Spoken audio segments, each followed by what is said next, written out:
에스라 1장 1절부터 4절까지 다 찾으시면 교독하겠습니다. 제가 먼저 읽겠습니다.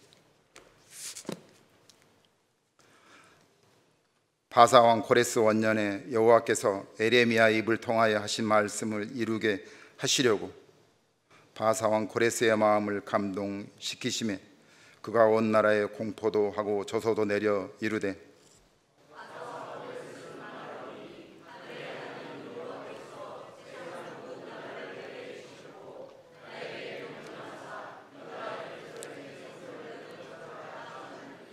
이스라엘의 하나님은 참 신이시라. 너희 중에 그의 백성 된 자는 다 유다 예루살렘으로 올라가서 이스라엘의 하나님 여호와의 성전을 건축하라. 그는 예루살렘에 계신 하나님이시니라.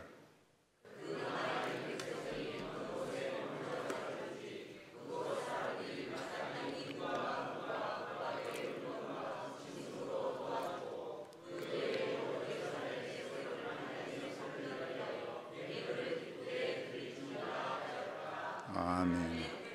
잠깐 기도합니다. 하나님 아버지,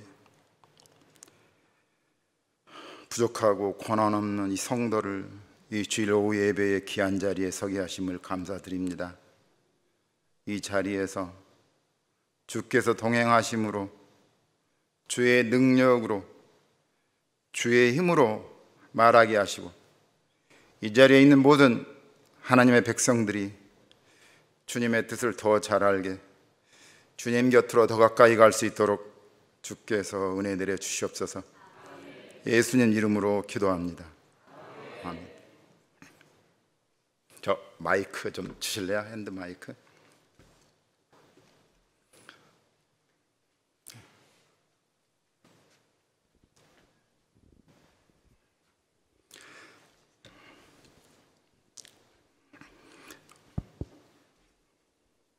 그저께 광복절이었습니다. 이 광복절이란 것은 빼앗겼던 국가를 다시 되찾는 그 날이 광복절입니다. 한 민족이나 한 국가에게 나라를 빼앗겼다고 하는 것은 그 국가의, 그 민족의 영원한 수치가 될 수 있습니다. 왜냐하면 잘못하면 영원히 그 나라가 없어져 버릴 수가 있습니다. 그러면 그 민족도 없어져 버립니다. 없어지지 않다고 하더라도 소수 민족으로 남아서 영원히 고달픈 인생을 살아야 되는 그런 상황이 될 수 있다고 보면 이 광복절이라는 것이 얼마나 귀한 것인지 알 수가 있습니다. 방금 읽으신 에스라 1장부터 1절부터 4절까지는 바로 그런 광복과 관련된 그런 내용입니다. 오늘은 좀 특별히 자료를 좀 많이 넣어서 보도록 하겠습니다. 화면 띄워주세요. 네, 오늘 제목은 고레스의 저서입니다.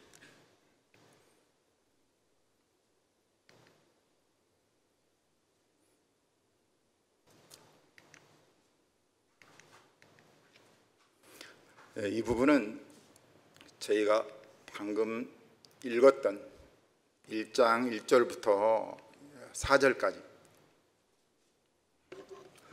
이스라엘은 선택받은 민족인데 그러나 선택받았다는 그 역할을 못했을 때 하나님은 징계를 내리십니다. 이스라엘 백성들은 믿는 구석이 많이 있었습니다. 아직까지 하나님이 우리를 해처리는 때렸어도 한 번도 우리를 망하게 한 적은 없었다는 겁니다. 그런데 너무 교만했다는 이스라엘 백성들, 이들이 하나님께서 징계를 내리신, 그래가지고 BC는 주천임 예수 그리스도가 나기 전 605년부터 10년 단위로 바빌론이라는 나라가 이스라엘을 치기 시작했습니다.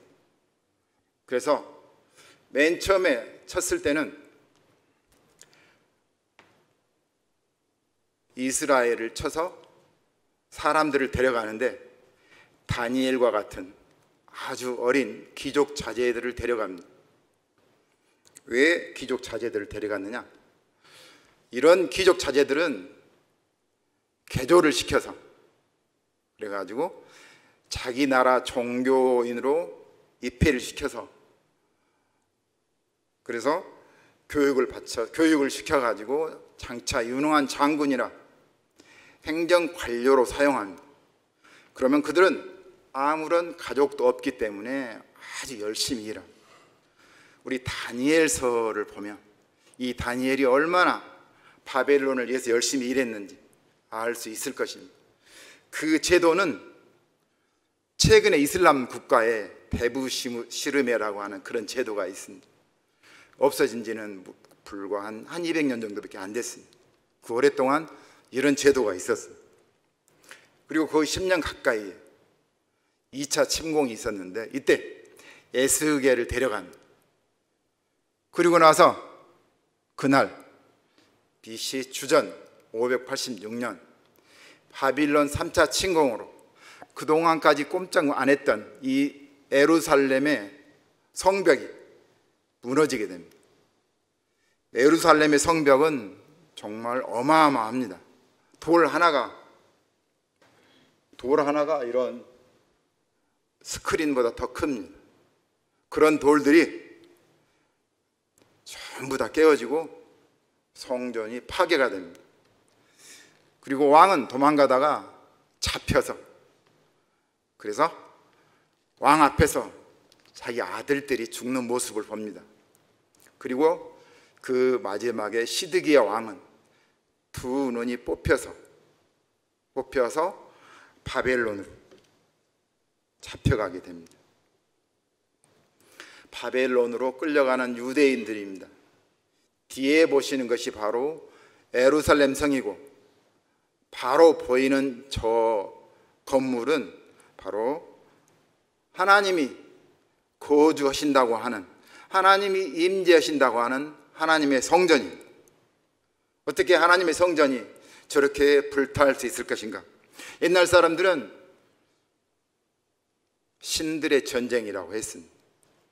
이스라엘은 여호와의 힘을 입어서 항상 승리를 겪었고 또 여호와가 있는 한 어쨌든 승리한다고 생각했는데 이 바빌론이라는 이교도들이 와서 바빌론이라고 하는 이교도, 이들은 달의 신을 섬기는, 달신을 섬기는 이런 사람들이 와가지고 거룩하신 하나님, 온 세계 만물을, 우주 만물을 창조하신 하나님의 성전을 이렇게 무참하게 깨트리고, 그리고 그의 선택받은 백성들은 다 바벨론으로, 자기 나라로, 포로로 이렇게 데려가는 그런 상황이 되었습니다.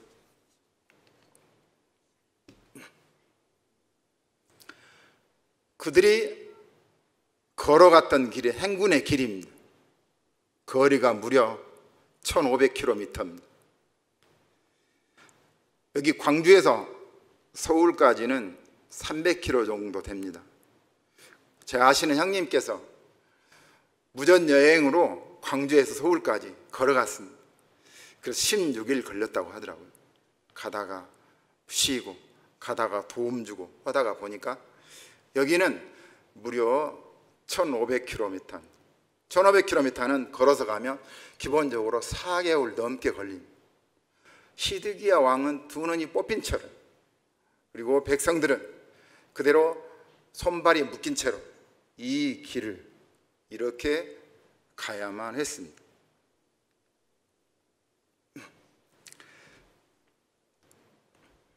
여기는 끌려간 바벨론입니다. 여기 우리 시편 137편에 보면 우리는 바빌론 강가에서 울었네, 아주 팝송으로도 한때 유명했던 보니엠이라고 하는 그 사람들이 불러서 세계적인 히트를 했던 그 시편 137편에 나와 있던 그런 모습 그대로 쉬는 날이면 성전도 이미 무너져서 갈 데도 없고 제사 드릴 데도 없고, 그러니까 흐르는 강물이 있는 곳, 바로 이 그발강가, 그발강이라고 하는 이런 강가에 나와서 서로 만나서 안부도 전하고, 그리고 불타버린 성전을 생각하면서 가슴 아파하는 그런 시절이 무려 70년이었어. 그러나 한 가닥 희망이 있다면 선지자들이 에레미야가 말하는 것이 있었어. 70년 후에는 우리를 분명히 해방시켜 줄 거야 라고 하는 그런 선지자의 예언이 있었기 때문에 이분들은 그것을 기다렸습니다. 이 이스라엘 백성들은 성전이 멀쩡할 때는 그렇게 교만하고 그렇게 하나님을 무시하더니 막상 성전이 파괴가 되고 포로 생활하면서부터는 굉장히 하나님을 많이 생각하고 더 많이 묵상하고 이스라엘의 성전을 더 많이 생각을 하게 됐습니다. 이스라엘 백성들은 왜 강가에서 이렇게 모여 있을까요? 예배를 볼 때는 항상 정결례를 이렇게 시행을 합니다. 손을 씻고 발을 씻고. 그래서 이것도 하나의 예배라고 생각한다면 흐르는 강물가에 멈춰져 있는 물이 아니라 흘러가는 강물가에 앉아서 이렇게 물도 만지면서 정결례를 하면서 자기 마음을 정화하는 것입니다.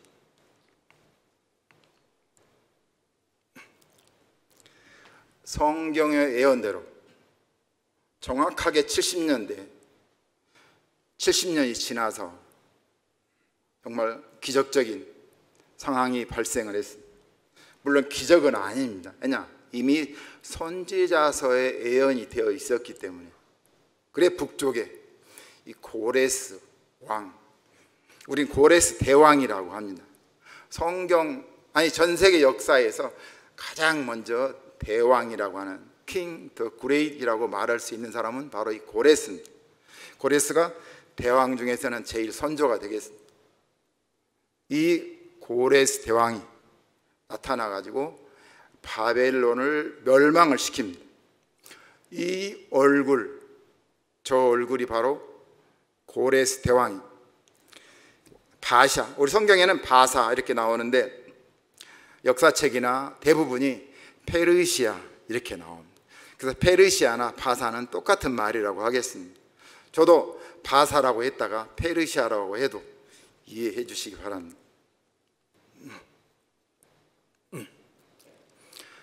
우리가 방금 읽었던 성경입니다.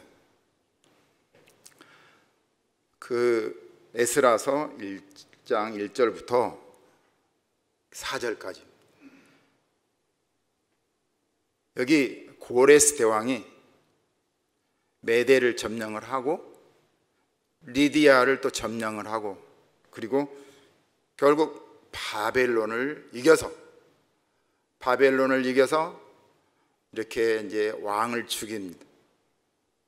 그때 왕은 벨사살 왕입니다. 우리 성경에도 나오는데 다시 보도록 하겠습니다. 이 성전에 들어왔더니 다니엘이 그랬을 겁니다.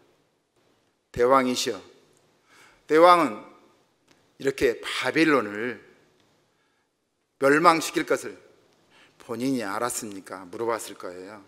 아니, 난 그런 적 없다. 그러나 우리 이스라엘의 하나님께서는 당신이 오기 전 230년, 250년 전에 당신의 출현을 예고했었습니다. 당신이 여기 바빌론을 점령할 것이란 것을, 그리고 그래서 우리 이스라엘 백성들을 구원해 주실 거라는 것을 알고 있었어요. 우리 다니엘의 이 말에 여기 고레스 대왕은 엄청 감명을 받았을 수 있습니다. 고레스 대왕은 어렸을 때부터 죽음의 연속이었습니다. 그러나 그걸 극복하고 이렇게 오늘날의 위대한 대왕이 되었는데, 그것을 미리 예언을 해준 그러한 우대에 여호와가 있었다는 것에 굉장히 감격했습니다. 그래서 너희들이 원하는 대로, 또 너희 땅에 하나님이 원하는 대로 그렇게 하겠노라 하고 이스라엘 백성들을 해방을 시켜줍니다. 해방을 시켜주면서 또 한 가지, 너희들은 그곳에 가서 성전을 지어도 된다라고 하는 그런 허가를 해줍니다. 이 허가를 해주는데 그것만 해주는 게 아니라 느부갓네살이, 바벨론의 느부갓네살 왕이 이스라엘을 멸망시켰는데, 멸망시키고 나서 그의 신전, 그 나라의 신전의 기물을 뺏어가는 것, 이거 정말 치욕스러운 것인데 그것을 뺏어다가 바벨론의 신전에 놔뒀는데 그것까지 전부 다 빼서 너희 여호와의 신전에 있는 기물까지 다 가져가라. 이 그림이 그런 그림입니다. 그래서 이스라엘 유대 백성들은 그것을 가지고 자기 고향으로 이렇게 돌아올 수 있었습니다. 제가 성경에 나와 있는 말이니까 이렇게 쉽게 말하는데요, 막상 정복자가 되면 이런 마음 들지 않습니다. 왜냐하면 우리나라 백성들은 전쟁원이라고 농사 지을 사람이 없습니다. 전쟁원이라고 건물을 보호해 줄 사람도 없고 물 길러줄 사람도 없기 때문에 전쟁을 하면 제일 먼저 전쟁 포로를 잡는 것이 1번입니다. 그래서 그들을 일을 시켜야 되는데 이 고레스 대왕은 우리의 생각과는 전혀 달리 피정복민들, 포로들을 전부 다 해방을 시켜줍니다. 그리고 더 기가 막힌 것은 옛날의 전쟁은 다 신들의 전쟁이라고 했습니다. 땅을 넓히면 그 땅이 우리의 지경이 되는 것이고, 이 고레스 대왕의 페르시아 바샤가 땅을 넓히면 그 땅들은 자기들 신 조로아스터교를 믿는 그 조로아스터의 땅, 바로 그 땅이 되는데, 그 땅에 너희들 이스라엘의 여호와 신전을, 성전을 재건축해도 된다고 하는 그런 허가장은 이거 정말 쉬운 일이 아닌데, 이것은 오로지 여호와 하나님을 믿는 마음으로 이렇게 감동을 받아서 고레스가 이런 지시를 내렸던 것입니다. 이것을 우리는 성경에서도 볼 수가 있습니다. 그래서 이 사람들이 다시 이렇게 갔던 길을 그대로 돌아옵니다. 그래서 제1차 기한은 539년에서 1년 동안 준비를 한 다음에 스룹바벨이 사람들을 모아서 이렇게 돌아옵니다. 그때 돌아왔던 사람들은 한 약 5만 명 정도 되는 숫자입니다. 그리고 2차, 3차는 다시 시간대별로 다시 또 말씀드립니다. 그래서 이 사람들은 돌아와서 이렇게 성전의 건축을 시작을 합니다. 물론 인구수는 적고 무려 5만 정도밖에 안 되니까 이럴 수 있는 사람이 쉽지는 않았을 것입니다. 그래서 막상 자재나 이런 것들이 있어야 되는데 전부 다 불타고 황폐한 그 상태에서 지으려니까 쉽지는 않았을 겁니다. 그것뿐만이 아니라 성전을 건축하려고 하니까 그 반대 세력들이 많았어요. 다시 말해서 내부에도 반대 세력이 있었고, 사마리아도 반대를 했었고, 주변에 반대 세력들이 굉장히 많았어요. 그래서 성전은 그 안에도 정말 힘이 붙이는 상황이었는데 겨우 기초만 잡아놓고 지지부진하고 있었습니다. 그런데 그 와중에 학계의 선지자가 와가지고 힘을 줍니다. 성전을 건축하자고. 그래서 다시 성전을 건축하려고 보니까 벌써 시간이 16년에서 18년 정도 지나버린 겁니다. 그래서 어쨌든 성전을 다시 건축하니까 이번에는 정말 대단한 반대자가 나타났습니다. 바로 이 다뜨네라고 하는 총독입니다. 이 다뜨네는 유브라데 강 건너편,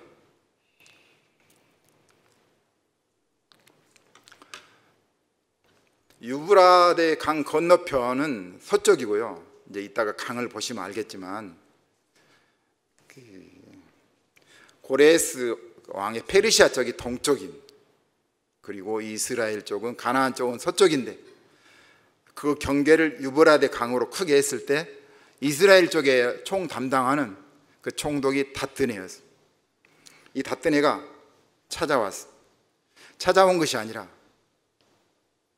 아까 말씀드렸잖아요. 한 20년 정도 지나다 보니까, 그리고 거기가 전쟁이 계속 있었기 때문에, 그리고 총독은 계속 바뀌었기 때문에 옛날 상황을 모르는 겁니다.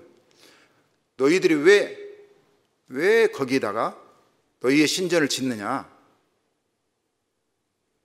그 고소 고발이 많이 들어왔기 때문에 직접 총독 다뜨네가 찾아온 것입니다. 그런데 이 다뜨네가 장로들에게 물어봅니다. 당신은 무슨 권한으로 이런 일을 하고 있느냐? 그러니까 유대 장로들이 한결같이 똑같은 이야기로 이런 이야기를 합니다. 우리는 하나님의 징벌을 받아서 바벨론 느부갓네살에게 잡혀갔지만 이 고레스 대왕이 우리를 구원해주고 그리고 성전을 짓게 했다. 이것은 고레스 대왕이 그것도 조서를 만들어서 우리를 이렇게 허가해 준 것이다. 이 다뜨네는 깜짝 놀랐습니다. 자기가 그런 사실을 모르고 있었고, 알고 있었다면 찾아오지도 않았을 겁니다. 몰랐기 때문에 여러 장로들에게 물어봤는데도 다 똑같은 대답이었습니다. 그러나 이 페르시아의 총독들은 그 왕에게 절대적으로 복종을 해야 되는 의무가 있었습니다. 모든 정보는 가장 빨리 전달해 줘야 되고, 왕이 내린 조서는 가장 빨리 시행을 해야 됩니다. 왕이 한번 명령을 내리면 그 명령은 바꿀 수가 없습니다. 만약에 그 명령을 위조하거나 변조하거나 바꾸는 경우에는 우리가 말하는 3족이 8족이 멸문을 당하는 그 정도로의 심각한 절대적인 명령을 갖고 있는 것입니다. 근데 그것도 말이 아니라 조서로, 이 조서로 나온 그런 내용이라고 했습니다. 그래서 다뜨네는 깜짝 놀라서 이렇게 페르시아로 소장을 보냅니다. 우리가 상소장이라고 이야기를 합니다. 그래서 아까 같은 이야기, 고레스 대왕께서 조서를 내려서 이 유대인 백성을 해방시키고 성전을 건축했다는 것이 사실인지 확인을 부탁바랍니다. 그리고 왕의 조서는 바벨론에 보물 정각에 있다고 하니 한번 확인 한번 해 주시옵소서 라고 이렇게 이야기를 하죠. 저 보시면 이 페르시아가 보입니까? 페르시아가 무슨 색깔입니까? 아주 빨간색이죠. 그리고 옆에 있는 4대 강국들이 있습니다. 바로 메데, 바벨론, 리디아, 애굽. 이 아주 작은 페르시아가 메데 왕국을 이기고 정복을 해서, 메데와 페르시아는 다 같은 이란 족속들입니다. 같이 조로아스터를 믿고요. 그리고 친척간입니다. 그래서 메데를 정복한 다음에 메데의 병사들과 같이 이렇게 전열을 정비하는데, 보통 전쟁은 10년 단위로 이루어집니다. 전쟁 준비가 한 10년 정도는 기본적으로 됩니다. 그런데 3년 만에 리디아하고 전쟁을 하게 됩니다. 왜 전쟁을 하느냐? 리디아도 소문을 들었습니다. 저 작은 페르시아가 저 큰 메데를 삼켰다고, 그럼 어수선하겠네, 이때 가서 점령을 하자. 그래 가지고 메데가 이렇게 전쟁을 하자고 하니까 페르시아는 힘들었지만 그래도 강력하게 대응을 해서 리디아를 3년 만에 정복을 합니다. 그리고 나서 한 10년 정도 쉬었다가 드디어 바벨론 제국을 칩니다. 그리고 나서 바벨론 제국을 정복하고 나서 애굽까지 치게 됩니다. 그러면 이 넓은 땅을 유지를 하려면 행정 조직이 갖춰져야 돼요. 그래서 이 페르시아는 무려 120개 정도 되는 행정 조직, 우리나라 말로는 도 단위에 해당되는 그러한 행정 구역을 갖췄습니다.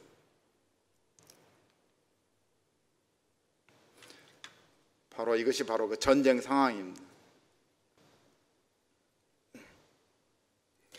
고레스는 안타깝게도 여 위에 스키타이 민족들, 우리나라의 아주 오래된 조상들은 이 스키타이 민족들의 도움을 받았습니다. 그래서 저 문물들이 많이 있습니다. 이 스키타이를 정복을 하려다가 여기서 전사를 하게 됩니다. 그 나이 70세였습니다. 그러나 그의 아들인 캄비세스가 바로 애굽을 정복하는 과정 중에 나라가 비어 있으니까, 페르시아 나라가 비어 있으니까 거기에서 쿠데타를 일으킨 사람들이 있어서 캄비세스가 급히 말을 돌려서 오면서 질병으로 죽습니다. 그때 있던 또 하나의 그 친척이 하나 있었으니 고레스의 손잡벌 되는 다리오 왕이라고. 다리오 왕, 앞으로 우리가 다리오 왕을 여러 번 이야기를 듣게 될 것입니다. 그 다리오가 와서 수습을 하고 왕이 됩니다. 바로 다뜨네가 상소를 보냈을 때 그 상소장을 받은 사람은 바로 다리오 왕이었습니다. 이것은 조로아스터 신전입니다. 우리는 페르시아 제국은 주로 지금의 이라크, 이란이 원래 주 땅이고 이란, 이라크 땅이라고 생각하시면 되겠습니다. 그 땅은 지금도 삽으로 조금만 땅만 파면 저렇게 기름이, 가스가 올라와서 꺼지지 않는 불이 됩니다. 그 중에서도 가장 오랫동안 불이 꺼지지 않는 곳이 바로 이곳입니다. 저 불은 거의 2000년 이상 꺼진 적이 없습니다. 지속적으로 가스가 올라오기 때문에. 그래서 저런 불을 숭상하는 것이 바로 조로아스터교입니다. 우리가 중국어로 배화교, 이렇게 예배할 때 절배자를 써서요, 그 다음에 불화자를 써서 불을 숭상한다고 하는 그런 의미가 있던 이 조로아스터교입니다. 그런 이 조로아스터교가 이 페르시아의 국교였습니다. 그럼에도 불구하고 이 땅에 여호와라니, 그래 다뜨네의 의심이, 다뜨네의 그 불만이 바로 이런 데서 터져 나왔던 것입니다. 예배의식은 이렇게 예배의식을 합니다. 항상 그 불을 기본적으로 깔아놓고 하루에 5번씩 예배를 드리면서 이렇게 조로아스터교 이렇게 경배를 이렇게 드리고 있는 것입니다. 그리고 여기가 바벨론을 점령했는데, 바벨론은 이 달의 신을 섬깁니다. 아브라함의 고향이 갈대아 우르라고. 이 갈대아 지역이 바벨론 지역입니다. 우리 성경에 갈대아가 나오면 바벨론 땅이구나 이렇게 아시면 됩니다. 그 바벨론 땅 맨 아래에 우르라는 곳이 아브라함의 고향입니다. 거기에서는 바로 이렇게 달신을 섬겼어요. 우리가 생각할 때 달신은 태양신보다 더 작지 않겠어? 라고 말하지만 달신이 태양신을 엄청나게 크게, 달신이 더 큽니다. 달신이 남자고 태양신이 오히려 여자일 정도로 달신 우상 숭배가 컸습니다. 왜 달신이냐? 이 더운 동네 사람들은 낮에는 어떻게 해서든지 숨어 있어야 됩니다. 빛을 피해야 되고 온도가 40도 이상 올라가기 때문에 나가면 삶이 자체가 어렵습니다. 그래서 항상 해가 지고 달이 뜨면 그때부터 이 사람들의 일상은 시작이 되는 것입니다. 그래서 밤에 이동을 하고 밤에 활동을 하고, 그리고 저 달이 있어야 빛이 있잖아요. 그래서 달이 굉장히 우상화됐었습니다. 잠깐 우리 성경으로 에스라 5장 17절부터 6장 3절까지 읽어보도록 하겠습니다. 잠깐 성경 좀 펴주시기 바랍니다.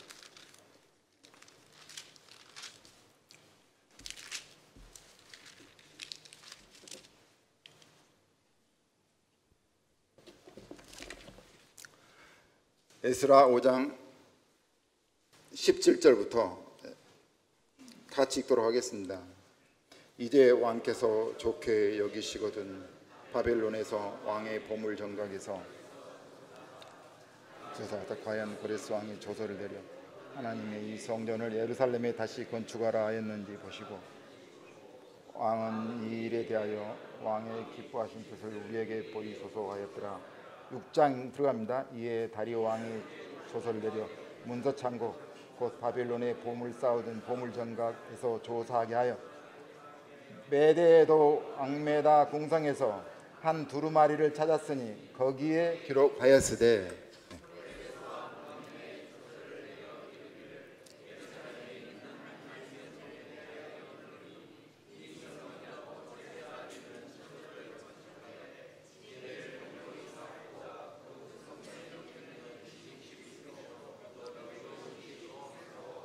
그만 읽겠습니다. 네.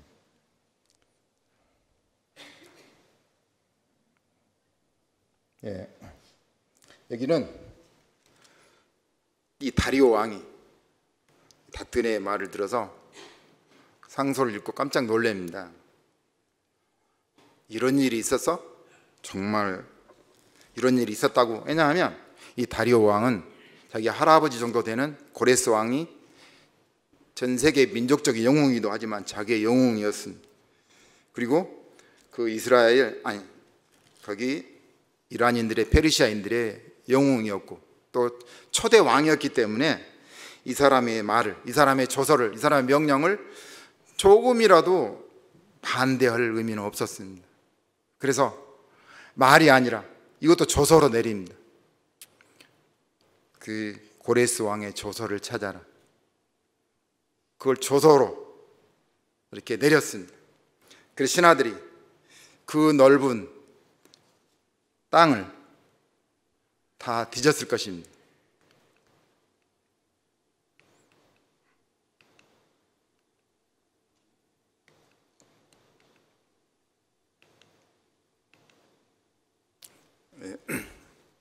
여기 보시면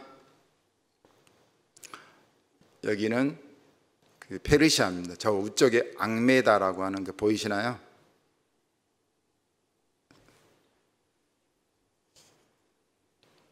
여기 앙메다라고 하는 여기 여름 수도입니다.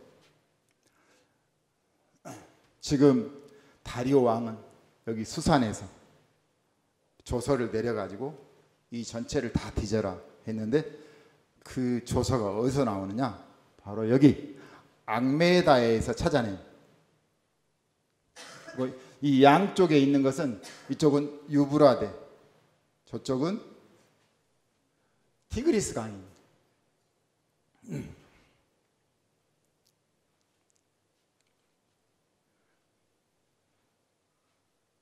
어쨌든 그 조서를 찾아가지고 보니까 사실이었습니다. 고레스 대왕이 조서를 내린 것이 맞았습니다. 조서는 가장 중요한 정책적인 것을 말로 할 것이 아니라 가장 근본적인 지침, 가장 중요한 부분을 조서로 내리는데, 이스라엘 백성들을 해방시켜 주라는 것이 조서로 나와 있었습니다. 그래서 다리오 왕이 그것보다 더 많은 지원을 해줘서 결국은 성전을 완성하게 됩니다. 여기는 이 바벨론입니다. 다시 바벨론으로 들어갑니다. 바벨론 왼쪽에 있는 게 강같이 보이죠. 얘가 유프라테스 강입니다. 이 시는 강으로 둘러싸여 있고 마찬가지 이 양쪽 옆이 전부 다 우리가 해자라고 하는 이런 강으로 들려 쌓여져 있는 곳이 바벨론. 그리고 이 다리 보이시나요? 이 다리가 그 유명한 다리. 여기는 바벨론의 공중정원입니다. 황무지밖에 없는 곳에 웬 공중정원? 하지만 우리가 메소포타미아 문명이라고 들어보셨을 겁니다. 이스라엘 백성들이 우리 이스라엘 예루살렘이 세계 최고의 문명 국가다라고 생각했는데 포로로 잡혀가는 순간 깜짝 놀랐어요. 바벨론의 7대 불가사의 중에 하나입니다. 오늘까지도 바벨론의 공중정원이 있었다는 이 정도 실력에 이렇게 건물이 있고 저 뒤에 보이는 것, 이 뒤에 보이는 것이 바벨탑의 흔적입니다. 성경에 나오는 바벨탑. 그 주변에는 이렇게 물이 이렇게 넘쳐 있을 정도로 굉장한 수도가 바벨론이었어요.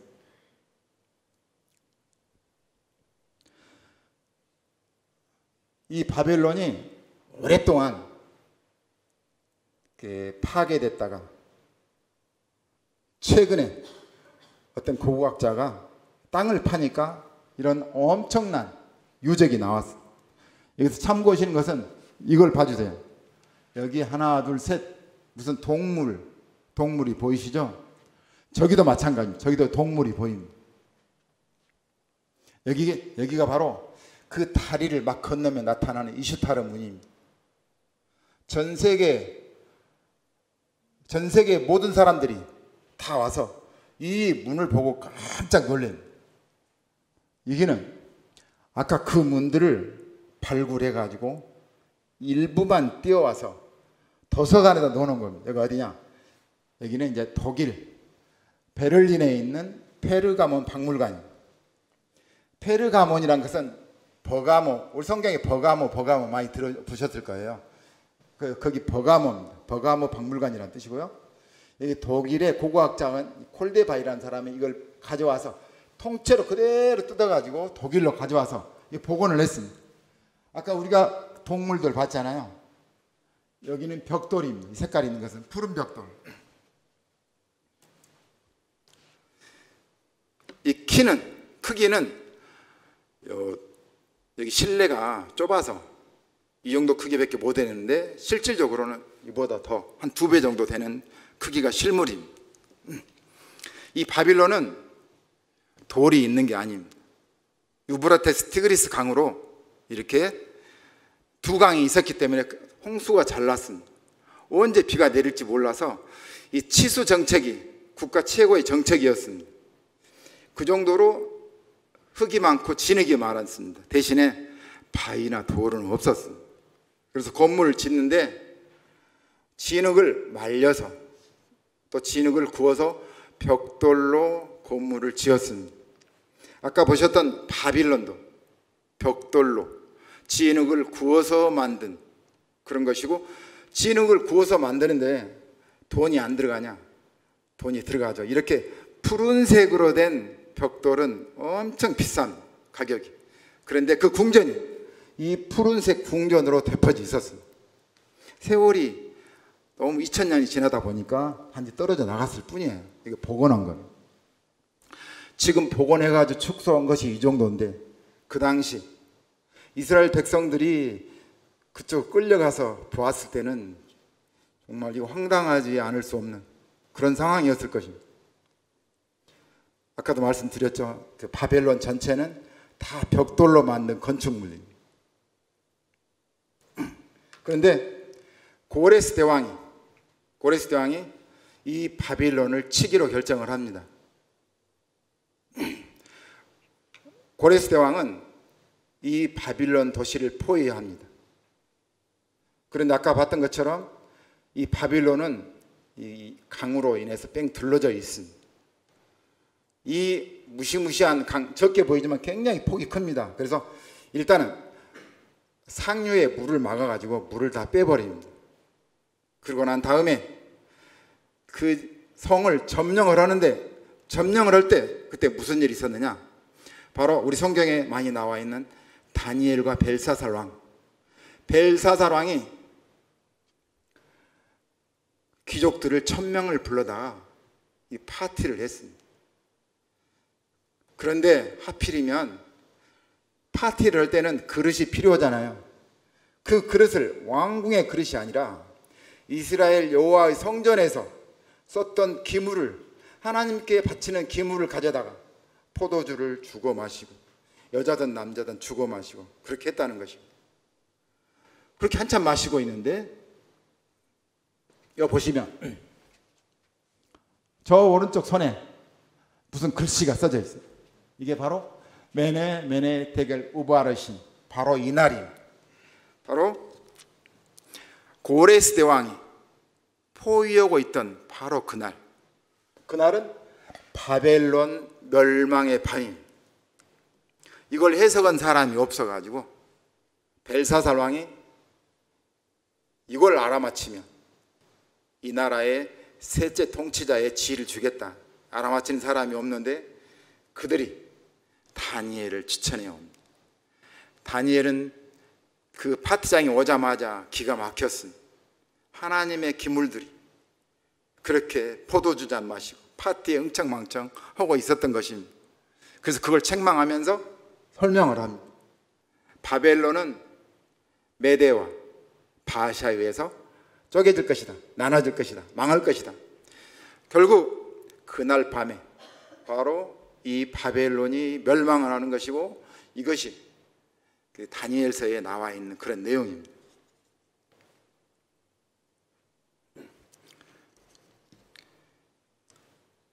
여기는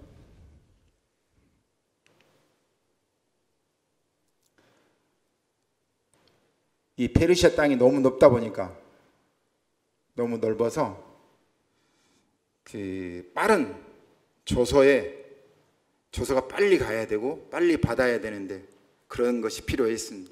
그래서 이 다리오 왕은 저 사대에서부터 수도 수산까지 왕의 길이라고 하는 길을 냈습니다. 그리고 각 지역마다 왕의 눈이라고 하는 총독 암행의사를 파견해서 왕의 명령이 빨리 도착하는지, 그곳에 소문이 빨리 내 귀에 들어오는지를 점검을 했습니다. 여기 거리가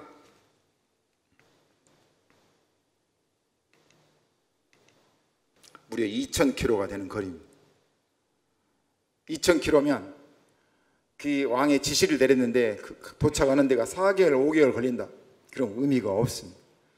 그래서 각 옆창마다 말이나 가장 빠른 운송 수단을 둬서 일주일 이내에, 열흘 이내에 모든 소식이 도착하고 할 수 있도록 만들었습니다. 그래서 이 다튼의 상소문이 엄청나게 빨리 이 다리오 왕에게 도착할 수 있었던 것입니다. 제가 사대라고 말씀드렸습니다. 사대는 어떤 것이냐? 우리 요한계시록에 나오는 에서, 보드, 사빌라 7교회가 있습니다. 에베소, 서머나, 버가모, 두아디라, 사대. 이 사대는 너희는 살았다고 하나 죽은 거나 다름없다고 하는 그 사대. 거기가 바로 사르시스라고 하는 그 왕이 어떤 왕이었느냐? 혹시 마이다스라고는 혹시 들어보셨을 거예요. 만지기만 하면 금이 되는 그곳의 왕이 바로 여기의 왕이었습니다. 그래서 이곳은 그 돈의 황금의 이력만 믿고, 바로 나라가 리디아라고 하는 나라, 아까 말씀드렸죠. 황금의 이력만 믿고 고레스를 깔봤다가 고레스에게 이렇게 멸망하게 되는 그런 곳인데, 바로 그 사대여서 제가 사진을 하나 넣었습니다. 너무 우리하고 밀접한 관계에 있는 곳이기 때문에. 그리고 저 동그라미, 하얀 동그라미가 있죠. 거기가 사대 교회입니다. 우리 요한계시록에 나오는 그게 사대 교회이고, 여기는, 이 건물은 아테미 신전입니다. 이 기둥 어마어마하게 높습니다. 여기 사진으로 이렇게 작게 보이지만 우리 팔로 한 6, 7명이 이렇게 팔을 돌려야 잡을 수가 있습니다. 바로 여기 앉아 있는 사람은 다리오 왕입니다. 이 다리오 왕이 이렇게 모든 신하들의 이렇게 뭘 받고 있습니다. 조공도 받고 상소문도 받고. 그리고 이 다리오 왕이 아까 또 명령을 내리는 겁니다. 조서를 내려서 그 고레스 왕의 조서를 찾아라. 또 어디는 세금을 얼마나 바쳤느냐 이런 것을 확인했을 것입니다. 바로 여기가 앙메다 궁전입니다. 지금도 이런 유적이 남아 있습니다.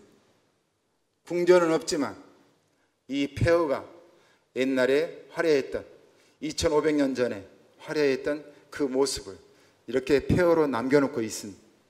성경에 나와 있는 앙메다 진짜일까? 진짜입니다. 그리고 와서 어쨌든 이런 성전을 재건축하게 됐는데 정확하게 성전이 파괴된 후 이것도 딱 70년 만에 성전이 딱 완공이 됩니다. 이제 그때 성전은 솔로몬 성전이나 헤롯이 만들었던 성전보다는 더 약한 그런 성전이 되겠습니다. 어쨌든 성전이 완공되고 나서 두 번의 기환이 있습니다. 바로 2차, 3차. 바로 에스라와 느헤미야가 와서 이제 성전은 이미 완공됐고요. 이제 성벽을 건설하게 됩니다. 그렇게 세월은 지나간 것 같습니다. 그러나 우리 성경에 중대한 위기가 찾아왔습니다. 특히 19세기 이 다인의 종의 기원이 나오고 나서부터 이 종교와 과학의 갈등을 넘어서 전쟁에까지 이르게 됐습니다. 왜 전쟁이냐? 우리 여호와를 믿는 우리는 성경을 부정한다고 하면 우리는 전쟁이 아닐 수가 없습니다. 성경의 과학적인 근거, 우리는 귀로는 들었는데 눈으로 보여달라. 그게 진짜냐? 이랬을 때 좀 어려움이 많은데 이 고레스의 조서도 그때는 그랬겠지만 우리는 한 번도 본 적이 없잖아. 2000년 동안.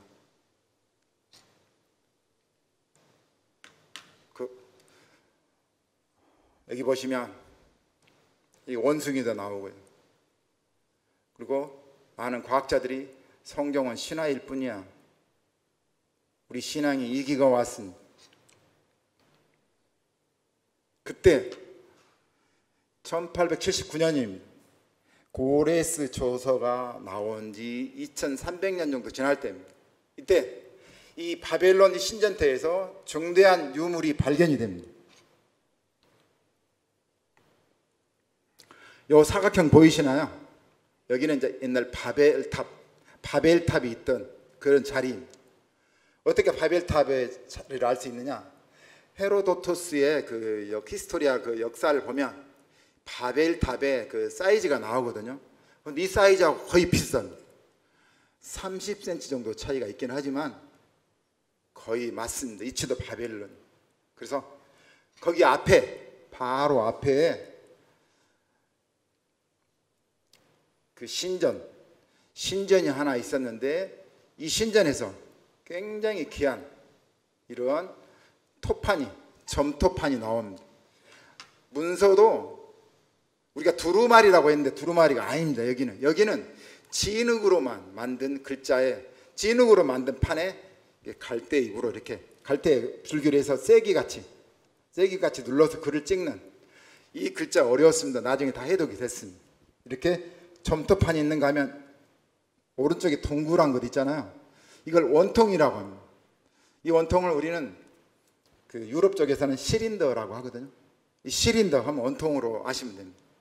이게 나왔는데 이게 전부 다 성경하고 다 관련이 있습니다.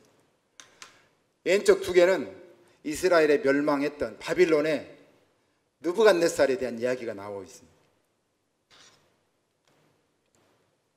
그러나 더 중요한 것은 바로 이것입니다. 왜냐? 이것의 제작자는 고레스 대왕으로 나와 있습니다. 그리고 제작 연대는 바로 고레스 대왕이 바벨론을 멸망시켰을 그 당시에 만들어진 겁니다.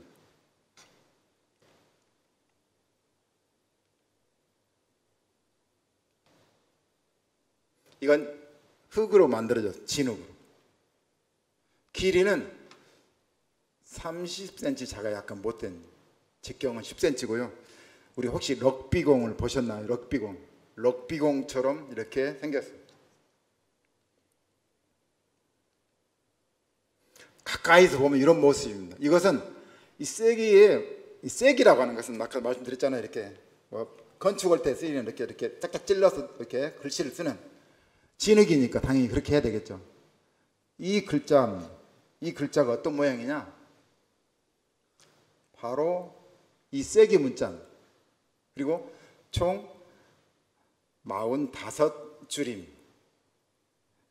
더 중요한 것은 이것입니다. 여기 내용이 이겁니다. 나는 고레스의 대왕으로 왕 중의 왕이다. 이거 같이 읽겠습니다. 시작. 포로된 백성을 속박에서 해방, 또한 정복한 도시들의 붕괴된 신전들을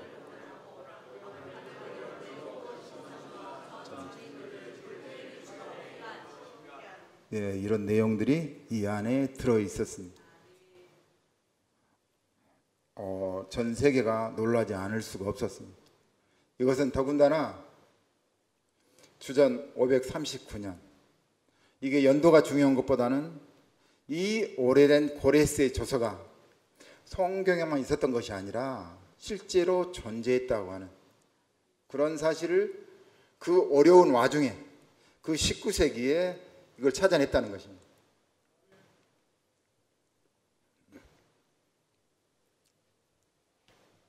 자, 우리가 전설이라고 했던, 우리 아까 찬송가를 불렀습니다.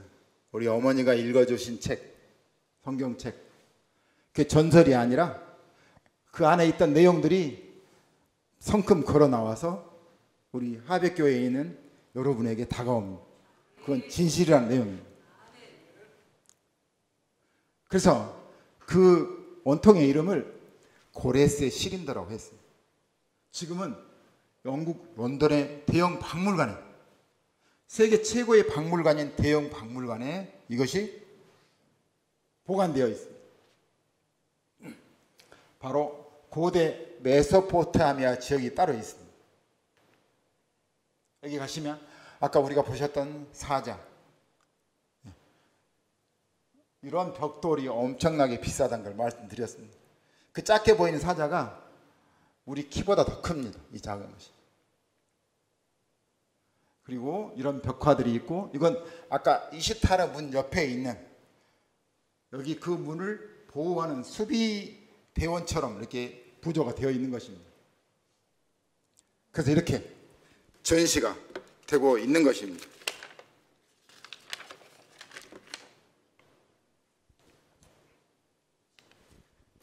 뒷모습은 이렇습니다.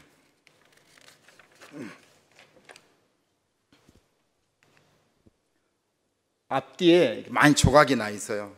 그래서 하나는 영국의 고고학자 후르무즈 라쌈이라고 하는 사람이 한쪽을 찾았고, 다른 한쪽은 미국의 에일 대학교에서 이걸 구입해 가지고 항의를 본 결과 이 고레스의 원통임을 알고 찾다가 영국에서 있는 줄 알고 같이 맞춘 겁니다. 영국이 기증을 했어요. 영국 정부에서는 그 대가로 그 다른 토판을, 중요한 토판을 에일대에 기증을 했습니다. 옆모습은 이렇게 생겼습니다. 이것도 코드 번호가 있네요. 이렇게.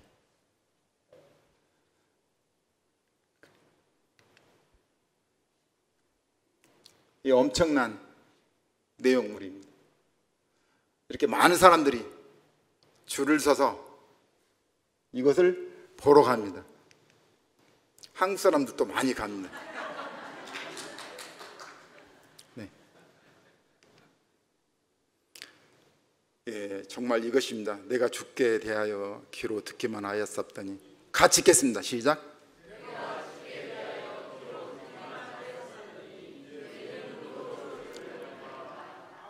아멘. 예, 기도하겠습니다. 하나님 아버지, 오늘 성경을 통해 하나님 정말 놀라운 방법으로 섭리를 베푸시며 하나님은 얼마나 다양한 방법으로 우리를 도우시고 지키시고 계시는지 알게 하심을 감사합니다. 아버지 하나님, 성경 속에서 기로만 들었던 아버지의 진실들이 이제 성경 밖으로 나와서 세상에 애치며 세상의 진실을 확인시키고 있습니다. 아버지 하나님, 오늘도 다만 주님의 섭리를 은혜로 받게 하시고 잠잠히 오늘도 주님의 진실 속에서 주님과 동행하면서 우리도 진실된 성경 안에서 이렇게 살아가게 하시옵소서. 예수님 이름으로 기도합니다. 찬송가 550장